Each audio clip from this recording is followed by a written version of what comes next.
Welcome back અને સમાચારમાં આગળ વાત કરીએ સુરતના સરથાણામાં 2 બુલેટની ચોરી થઈ ગઈ છે।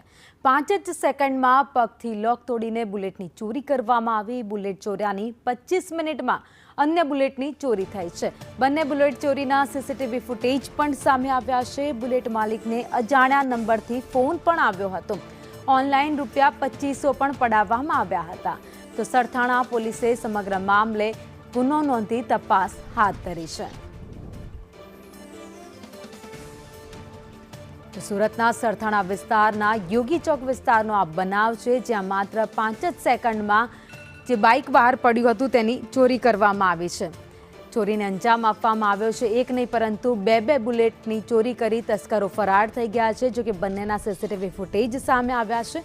સીસીટીવીના આધારે અત્યારે પોલીસ તપાસ કરી રહી છે કે કોણ હતા ગઠિયાઓ જે બાઇકની ચોરી કરીને ફરાર થઈ ગયા છે।